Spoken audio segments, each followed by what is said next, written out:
Hello and welcome to Board Game Gumbo. Today we're unboxing Brass Birmingham by Roxley Games. This is a game for 2 to 4 players that plays in between 60 and 120 minutes. This is a Euro style game that has some hand management, but is mostly resolved around building up different industries on a board between 2 different ages. So got a couple components here. We got a big deck of cards here, some extra bags, which we always appreciate. Tokens, these are the victory point tokens for the 4-player colors.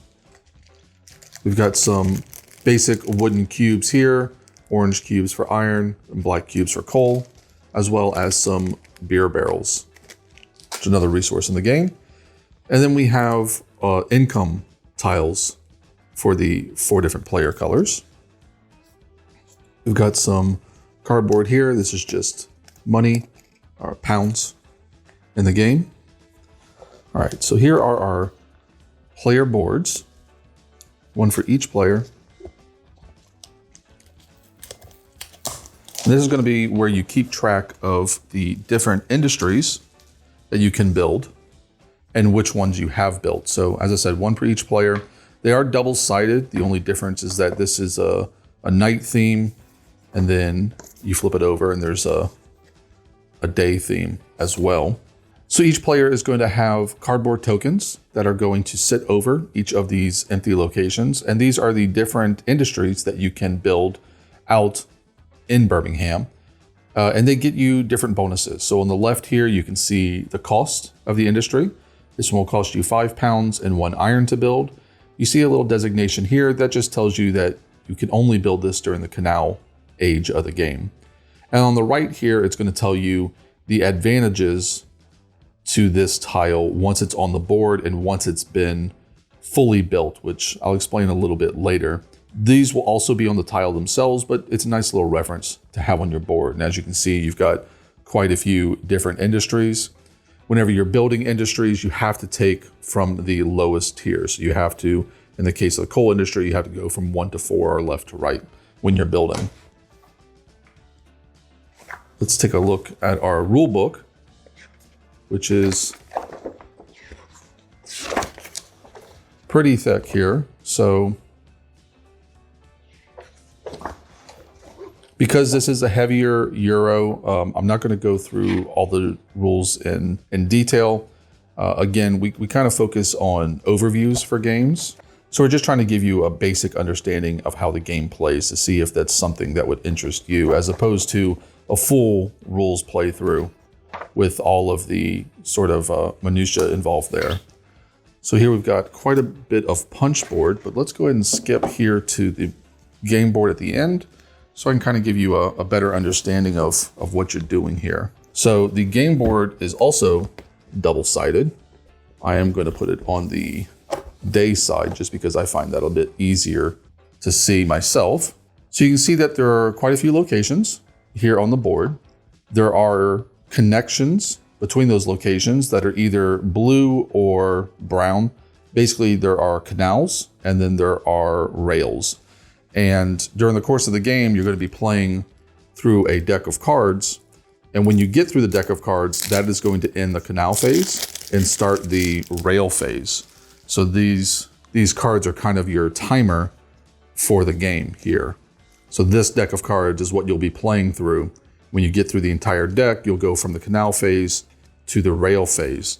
That's important because during the canal phase, you can only build canals along the blue lines. And during the rail phase, you can only build railways. At the end of the canal phase, you're also going to pick up all of the canal connections. So you'll have to basically start over again. On the end here, you can see what it costs to put out canals and rails. And then you've got a little player order area here.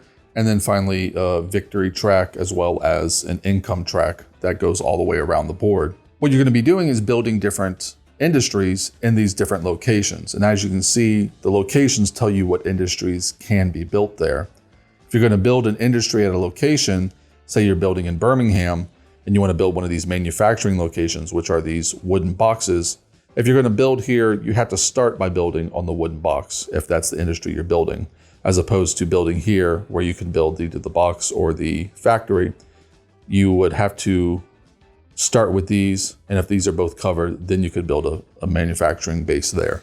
Also, when you play the game, there's going to be a restriction based on the number of players. You're going to take out certain cards from the deck, and that's going to shrink the board. So essentially, the locations that you see farthest north are not going to be cards in the deck when you're playing with less than 4 players. So now that we've seen the board, let's go through the cards and show you how that works. So we've got some player aid cards here. So the first card here just tells you based on player count, what cards are in the deck, and then how many rounds you're going to have in each era. So when playing with 2 players, you're going to play 10 rounds in each era, and then 9 and 8 as you go up in player count. On the other side of the card, you've got a little cheat sheet for the different actions you can take on your turn. On the first turn, you're going to take 1 action. Every other turn, you're going to take 2 actions. At the end of taking 2 actions, you're going to refill your hand to 8 cards. So obviously at the beginning of the game, you're going to get dealt 8 cards as well.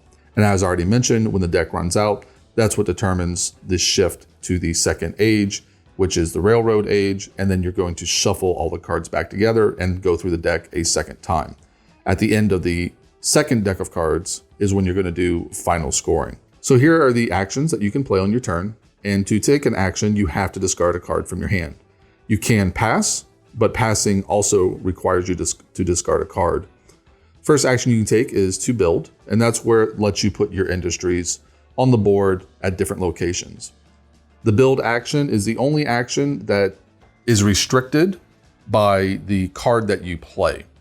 So here are the cards available in the game, and you can see here on the bottom left, it tells you how many players are required to play with this card. So if you're playing with 4 players, you're going to include this card. If you're playing with 2 or 3 players, you're going to remove them. And then obviously, as you get through the deck, you're going to see that this card gets included no matter what at 2, 3, and 4 players.